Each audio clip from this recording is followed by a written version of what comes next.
Can you believe that I manifested my job within 2 months? ಹೌದು, ಈ ಶೀಟಲ್ಲಿ ಬರ್ದಿರೋದೆಲ್ಲ ನಿಜ ಆಗಿದೆ ಅಂದರೆ ನಂಬ್ತೀರಾ? Let's go back from where it started.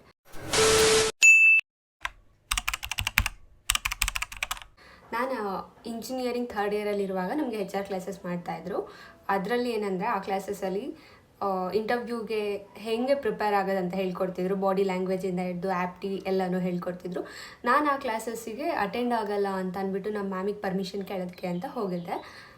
ನಾನು ರೆಸಿನ್ ಆರ್ಟ್ ಟ್ರೈನಿಂಗ್ ತೊಗೊತಿದ್ದೆ, ವರ್ಕ್ಶಾಪ್ಸ್ನ ಅಟೆಂಡ್ ಮಾಡ್ತಿದ್ದೆ. ಸೊ ಅದನ್ನು ಮಾಡ್ಕೊತೀನಿ. ನನಗೆ ಯಾವುದೇ ಜಾಬ್ಗೆ ಹೋಗೋ ಇಂಟ್ರೆಸ್ಟ್ ಇಲ್ಲ, ಓನಾಗಿ ಏನಾದರೂ ಮಾಡಬೇಕನ್ನೋ ಆಸೆ ಇದೆ ನನಗೆ ಅಂತ ನಮ್ಮ HOD ಕೇಳಿದೆ.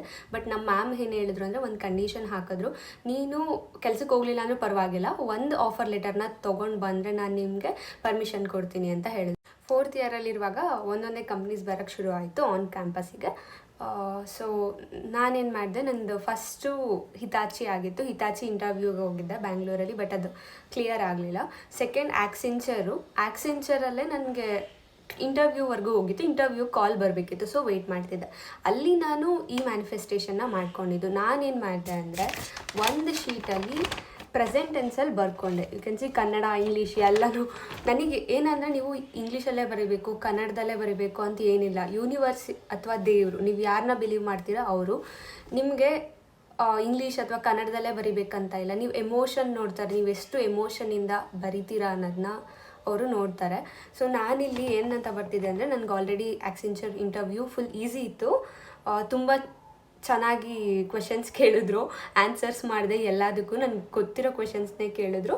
ಆಮೇಲೆ ನಾನು ಅದಕ್ಕೆ ಸೆಲೆಕ್ಟ್ ಆದೆ ಅಂತಲೂ ಬರ್ತಿದ್ದೀನಿ. ಅದಾದಮೇಲೆ ನಾನು ಫುಲ್ ಖುಷಿಯಿಂದ ಪ್ರಿಪೇರ್ ಆದರೆ, ನಾನು ಏನಂತ ಅಂದರೆ, ಬರೀ ಇಂಟರ್ವ್ಯೂ ಚೆನ್ನಾಗಿತ್ತು ಅಂತ ಬರ್ದಿಲ್ಲ. ಇಂಟರ್ವ್ಯೂ ಚೆನ್ನಾಗಿತ್ತು ಅಂದರೆ ನಾನು ಅದಕ್ಕೆ ಪ್ರಿಪೇರು ಚೆನ್ನಾಗಿರಬೇಕು. ಈಗ ನಾನು ಕೆಲಸ ಮಾಡಿದ್ರೆ ಅಲ್ವಾ ನನಗೆ ರಿಸಲ್ಟ್ ಸಿಗೋದು. ಸೊ ಅದಕ್ಕೆ ನಾನು ಏನಂತ ಬರ್ದಿದ್ದೆ, ಇಂಟರ್ವ್ಯೂಗೆ ಪ್ರಿಪೇರು ಕೂಡ ಚೆನ್ನಾಗಿದ್ದೆ ಅಂತ ಅಂದ್ಬಿಟ್ಟು ಎಲ್ಲ ಬರ್ದಿದ್ದೀನಿ. ಅವ್ರು ಏನೇನು ಕ್ವೆಶನ್ಸ್ ಕೇಳ್ತಾರಲ್ಲ, ಸೊ ಅದಕ್ಕೆಲ್ಲ ಆನ್ಸರ್ ಮಾಡೋಷ್ಟು ಪ್ರಿಪರೇಷನ್ ನಾನು ಮಾಡ್ಕೊಂಡಿದ್ದೀನಿ ಅಂತೆಲ್ಲ ಬರೆದಿದ್ದೀನಿ. ಅದಾದಮೇಲೆ ನಮ್ಮ ಕ್ಲಾಸ್ ಟೀಚರ್ ಏನಿದ್ದಾರೆ, ಯಾರ್ಯಾರು ಕಂಪ್ನೀಸಿಗೆ ಸೆಲೆಕ್ಟ್ ಆಗ್ತಿದ್ರು ಅವ್ರಿಗೆ ಗ್ರೂಪ್ನಲ್ಲಿ ಕಂಗ್ರಾಟ್ಸ್ ಹೇಳ್ತಿದ್ರು, ವಾಟ್ಸಪ್ ಗ್ರೂಪ್ನಲ್ಲಿ. ಸೊ ನಮ್ಮ ಮ್ಯಾಮು ನನಗೆ ಕಂಗ್ರಾಟ್ಸ್ ಹೇಳ್ತಿದ್ದಾರೆ. ಆಮೇಲೆ ಡೇಟು ಬರೆದಿದೆ, ಬೈ October 8th, 2022 ನನಗೆ ಆಫರ್ ಲೆಟರ್ ಬಂದಿರಬೇಕು. I mean you are selected ಅಂತ ಬರೆದ್ಬಿಟ್ಟು ಥ್ಯಾಂಕ್ ಯು ಯೂನಿವರ್ಸ್. ಆಮೇಲೆ ನಾವು ಯಾವ ದೇವ್ರನ್ನ ನಂಬ್ತೀವಿ, ನೀವು ದೇವ್ರನ್ನ ನಂಬಿದ್ರೆ ದೇವ್ರನ್ನ ಬರೀರಿ, ಇಲ್ಲ ಅಂದರೆ ಯೂನಿವರ್ಸ್ನ ಕನ್ಸಿಡರ್ ಮಾಡಿ, ಇಲ್ಲ ಯಾವುದಾದ್ರೂ ಪಾಸಿಟಿವ್ ಎನರ್ಜಿನ ಕನ್ಸಿಡರ್ ಮಾಡಿ. ನಾನಿಲ್ಲಿ ಕೃಷ್ಣ, ಆಂಜನೇಯ, ನಂಗೆ ಯಾವ್ದು ದೇವ್ರು ಇಷ್ಟ ಆಗುತ್ತೆ ಅದೆಲ್ಲ ಬರ್ದಿದ್ದೆ. ಸೊ ಇದು ಬರೆದು ನಾನು ಒಂದು ಅಲ್ಲಿ ಕಾಣಿಸ್ತಿದ್ದೆಲ್ಲ ಡೋರ್ ಮೇಲೆ ಪೇಸ್ಟ್ ಮಾಡಿದ್ದೆ. ಡೈಲಿ ಬೆಳಗ್ಗೆ ಎದ್ದು ನಾನು ಡೋರ್ ಓಪನ್ ಮಾಡ್ತಿದ್ದೆ ಅಲ್ಲ, ಆವಾಗ ಫಸ್ಟ್ ಇದನ್ನು ನೋಡ್ತಿದ್ದೆ. ನನಗೆ ಅವಾಗ ಅನಿಸ್ತಿದ್ದು, ಆಲ್ರೆಡಿ ನನಗೆ ಕೆಲಸ ಇದೆ, thank you so much universe ಅಂತ ಅಂದ್ಬಿಟ್ಟು ಯೂನಿವರ್ಸಿಗೆ ಥ್ಯಾಂಕ್ಸ್ ಹೇಳ್ತಿದ್ದೆ. ಫಸ್ಟ್ ಏನಂತ ಅಂದರೆ, ನಾವು ಬಿಲೀವ್ ಮಾಡಬೇಕು. ನಾನೇನು ಮಾಡ್ತಿದ್ದೆ, ಡೈಲಿ ಬೆಳಗ್ಗೆ ಎದ್ದು ನೋಡಿದಾಗ ನನ್ನ ಮೈಂಡಲ್ಲಿ ಆಲ್ರೆಡಿ ಕೆಲಸ ಇದೆ ಅನ್ನೋದೇ ಥಾಟ್ಸ್ ಬರ್ತಾ ಇತ್ತು. ಆ್ಯಂಡ್ ದೆನ್ ರಾತ್ರಿ ಮಲಗುವಾಗಲೂ ಅಷ್ಟೇ ಡೋರ್ ಕ್ಲೋಸ್ ಮಾಡುವಾಗ ನೋಡ್ತಿದ್ದ. ಅದಾದಮೇಲೆ ವಿಜುವಲೈಸ್ ಮಾಡ್ಕೊತಿದ್ದೆ ಮಲಗೋಕ್ಕೂ ಮುಂಚೆ. ಆಫೀಸ್ ಹೆಂಗಿದೆ ಅಂತ ನಂಗೆ ಐಡಿಯಾ ಕೂಡ ಇರಲಿಲ್ಲ, ಬಟ್ ನಾನು ಇಮ್ಯಾಜಿನ್ ಮಾಡ್ಕೊತಿದ್ದೆ. ನಂಗೆ ಅಲ್ಲಿ ಒಳ್ಳೆ ಫ್ರೆಂಡ್ಸ್ ಇದ್ದಾರೆ, ಐ ಮೀನ್ ಕೊಲೀಗ್ಸ್ ಇದ್ದಾರೆ, ಆಫೀಸಲ್ಲಿ ತುಂಬ ಚೆನ್ನಾಗಿದೆ, ಆ ಥರ ಎಲ್ಲ ಇಮ್ಯಾಜಿನ್ ಮಾಡ್ಕೊತ ಆಲ್ರೆಡಿ ನಾನು ಇದ್ದೀನಿ ಅನ್ನೋದು ಏನು ಮಾಡ್ತೀನಿ, ವಿಜುವಲೈಸ್ ಮಾಡ್ಕೊತಿದ್ದೆ. ಏನಂತಂದರೆ, you will go into your future and you will leave in your future ಅನ್ನೋ ಥರ. ಅದು ಆಲ್ರೆಡಿ ಪ್ರೆಸೆಂಟಲ್ಲಿ ಇದೆ ಅನ್ನೋ ಥರ. ಇದೆಲ್ಲ ಮಾಡ್ತಿರುವಾಗ ನನಗೆ ನೆಕ್ಸ್ಟ್ ಟೆಕ್ ಮಹೇಂದ್ರ ಇಂಟರ್ವ್ಯೂ ಬಂತು. ಟೆಕ್ ಮಹೇಂದ್ರ ತುಂಬ ಕಷ್ಟ ಇಂಟರ್ವ್ಯೂ ಇತ್ತು. ಸೊ ನಾನೇನು ಮಾಡಿದೆ, ಅಷ್ಟು ಪ್ರಿಪೇರ್ ಆಗಿರಲಿಲ್ಲ, ಆ್ಯಕ್ಸೆಂಚರಿಗೆ ಪ್ರಿಪೇರ್ ಆಗಿರೋ ಅಷ್ಟು.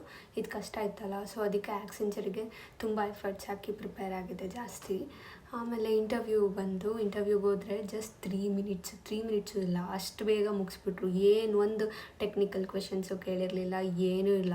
ಜಸ್ಟ್ ನನಗೆ ಯಾವ ಮೂವಿ ಇಷ್ಟ, ಯಾವ ಪರ್ಸನ್ ರೋಲ್ ಮಾಡೆಲ್ಲು, ಏನಕ್ಕೆ. ಆಮೇಲೆ ನನ್ನ ಬ್ಯಾಕ್ಗ್ರೌಂಡಲ್ಲಿ ನನ್ನ ಆರ್ಟ್ದಿದ್ದೆಲ್ಲ ಇತ್ತಾ, ಸೊ ಹಾಬೀಸ್ ಬಗ್ಗೆ ಕೇಳಿದರು. ಅವಾಗ ಆರ್ಟ್ ಬಗ್ಗೆ ಕೇಳಿದರು, ಅದರ ರಿಲೇಟೆಡ್ ಒಂದು ಕ್ವೆಶನ್ಸು. ಆಮೇಲೆ ರೆಸಿನ್ದು ಬಿಸ್ನೆಸ್ ಹೇಳಿದೆ, ಸೊ ಅದರಲ್ಲಿ ಎಷ್ಟು ಇನ್ಕಮ್ ಮಾಡ್ತೀರಾ, ಹೇಗೆ ಅದನ್ನು ಕ್ಯಾಲ್ಕುಲೇಟ್ ಮಾಡ್ತೀರಾ, ಅದು ಇದು ಆ ಥರ ಜಸ್ಟ್ ನಾರ್ಮಲ್ ಕ್ವೆಶನ್ಸ್ ಕೇಳಿದ್ರು.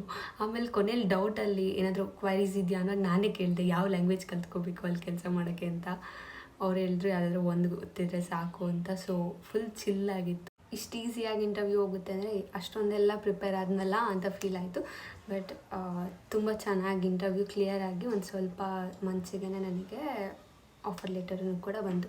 ಇನ್ನೊಂದು ಏನಂತ ಅಂದರೆ, ನಾನು ಕೆಲಸಕ್ಕೆ ಹೋಗೋದೇ ಇಲ್ಲ ಅಂದ್ಕೊಂಡಿದ್ದೆ. ಕೆಲವೊಂದು ಸರಿ ನಾವು ಅಂದ್ಕೊತೀವಿ ನಮಗಿದೇ ಸಾಕು ಅಂತ. ಈಗ ನನ್ನ ಕೇಸಲ್ಲಿ ರೆಸಿನ್ ಆರ್ಟ್ ಬಿಸ್ನೆಸ್ ಮಾಡಿದೆ ಸಾಕು, ನನಗೆ ಕೆಲ್ಸಕ್ಕೆ ಹೋಗಲ್ಲ ಅಂದ್ಕೊಂಡಿದ್ದೆ. ಬಟ್ ನನಗೆ ಆಫರ್ ಲೆಟರ್ ಮುಗ್ದು ಜಾಯ್ನಿಂಗ್ ಬರೋ ಅಷ್ಟರಲ್ಲಿ ಏನಾಗಿತ್ತು, ರೆಸಿನ್ ಆರ್ಟಿಂದ ನನಗೆ ಹೆಲ್ತ್ ಇಶ್ಯೂಸ್ ಆಗಿ ಫುಲ್ ಸಿವಿಯರ್ ಆಗಿತ್ತು. ಅದಕ್ಕೆ ಅದನ್ನು ಬಿಟ್ಬಿಟ್ಟೆ, ಕೆಮಿಕಲ್ಸ್ ಎಲ್ಲ ಯೂಸ್ ಮಾಡೋದ್ರಿಂದ. ಸೊ ಅದಕ್ಕೆ ನಾನು ಜಾಯ್ನಿಂಗ್ ಬರೋ ಅಷ್ಟರಲ್ಲಿ ಆಲ್ರೆಡಿ ಕೆಲ್ಸಕ್ಕೆ ಹೋಗ್ತೀನಿ ಅನ್ನೋ ಮೈಂಡ್ಸೆಟ್ ಬಂದಿತ್ತು. ಮೇ ಬಿ ಯೂನಿವರ್ಸಿಟಿಗೆ ಮುಂಚೆನೇ ಗೊತ್ತಿತ್ತು ಅನಿಸುತ್ತೆ, 1 ಇಯರ್ ಬ್ಯಾಕು ನನಗೆ ಈ ಥರ ಆಗುತ್ತೆ ಫ್ಯೂಚರಲ್ಲಿ, ಅದನ್ನು ಬಿಡ್ತೀನಿ ರೆಸಿನ್ ಆರ್ಟ್ನ, ಕೆಲ್ಸಕ್ಕೆ ಹೋಗಲೇಬೇಕಾಗತ್ತೆ, ಶಿಫ್ಟ್ ಆಗಬೇಕಾಗತ್ತೆ ಅಂತ. ಸೊ ಅದಕ್ಕೆ ನನಗೆ ಆಫರ್ ಲೆಟರ್ HOD ಮೂಲಕ ತೊಗೊಳ್ಳೇಬೇಕಂತ ಹೇಳ್ಸಿದ್ದು ಅನಿಸುತ್ತೆ. ಸೊ ನಾವು ಯಾವಾಗ ಯೂನಿವರ್ಸಿಟಿ ಕನೆಕ್ಟ್ ಆಗ್ತೀವಲ್ಲ, ಆಗದು ನಮ್ಗೆ ಆಬ್ವಿಯಸ್ಲಿ ಒಳ್ಳೆಯದೇ ಮಾಡುತ್ತೆ. So this is how I manifested my job. ಈ ವಿಡಿಯೋನ ಕನ್ಕ್ಲೂಡ್ ಮಾಡೋದು 3 ಸ್ಟೆಪ್ಸ್, ಈಸಿ ಸ್ಟೆಪ್ಸ್. ಫಸ್ಟ್ ಏನಂದರೆ, ನಿಮ್ಮ ಏನು ಬೇಕನ್ನೋದು ಕ್ಲಾರಿಟಿ ತೊಗೊಳ್ಳಿ. ಈಗ ನಾನು ಬರೆದಿದ್ದೆ ಅಲ್ಲ, ಆಕ್ಸೆಂಚರೇ ಬೇಕಂತ ಬರೆದಿದ್ದೆ. ಆಮೇಲೆ ಆ ಇಂಟರ್ವ್ಯೂನು, if you observe, interview easy ಇತ್ತು ಅಂತ ಬರೆದಿದ್ದೆ, ಎಲ್ಲ ಕ್ವೆಶನ್ಸ್ಗೆ ಆನ್ಸರ್ ಮಾಡಿದೆ ಅಂತ ಬರೆದಿದ್ದೆ. ಆಮೇಲೆ ಏನು ನನಗೆ ಗೊತ್ತಿದ್ದು ಅದೇ ಕ್ವೆಶನ್ಸ್ ಕೇಳ್ತಾರೆ ಅಂತ ಬಂದಿದೆ, ಎಲ್ಲನೂ ಹಾಗೆ ಆಗಿದ್ದು. ಸೊ ನೀವು ಕ್ಲಾರಿಟಿ ತೊಗೊಳ್ಳಿ, ಯಾವ್ದು ಬೇಕನ್ನೋದು, ಅದನ್ನು ಪ್ರೆಸೆಂಟ್ ಟೆನ್ಸಲ್ಲಿ ಬರ್ಕೊಳ್ಳಿ.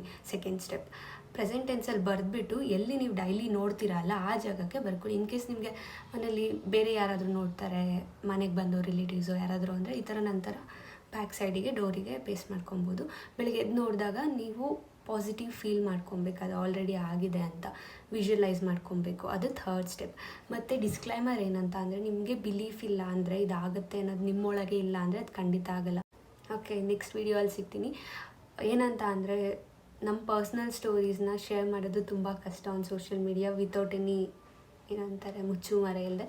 ಸೊ ನಾನು ತುಂಬ ಯೋಚನೆ ಮಾಡಿ ಶೇರ್ ಮಾಡ್ತಾಯಿದ್ದೀನಿ. ಬಿಕಾಸ್ ನನಗೇನು ವರ್ಕ್ ಆಗಿದೆ ಅಲ್ಲ, ಲಾ ಆಫ್ ಅಟ್ರಾಕ್ಷನ್, ಮ್ಯಾನಿಫೆಸ್ಟೇಷನ್, ಅದರಿಂದ ಇಬ್ಬರಿಗೆ ಯೂಸ್ ಆದ್ರೂ ಅದು ಒಂಥರ ಖುಷಿ ಆಗುತ್ತೆ. ಸೊ ಆ ರೀಸನ್ಗೆ ನಿಮಗೆ ಈ ವಿಡಿಯೋ ಇಷ್ಟ ಆಗಿದರೆ ಲೈಕ್ ಮಾಡಿ, ಮತ್ತು ನಿಮ್ಮ ಫ್ರೆಂಡ್ಸ್ ಆ್ಯಂಡ್ ಫ್ಯಾಮಿಲಿಗೆ ಶೇರ್ ಮಾಡಿ. ಇದು ಬರೀ ಕೆಲಸಕ್ಕಷ್ಟೇ ಅಲ್ಲ, ಎಲ್ಲದಕ್ಕೂ ಮ್ಯಾನಿಫೆಸ್ಟ್ ಮಾಡ್ಬೋದು. ಸೇಮ್ ಟೆಕ್ನಿಕ್ ನಾನು ಹೇಳಿದ್ನಲ್ಲ 3 ಸ್ಟೆಪ್ಸ್, ಅದನ್ನು ಫಾಲೋ ಮಾಡಿ ಪರ್ಸನ್ನ ಆಗಲಿ ಅಥವಾ ನಿಮ್ಗೆ ಬೇಕಾಗಿರೋ ಮೆಟೀರಿಯಲಿಸ್ಟಿಕ್ ಥಿಂಗ್ಸು ಏನು ಬೇಕಾದ್ರೂ ಮ್ಯಾನಿಫೆಸ್ಟ್ ಮಾಡ್ಬೋದು.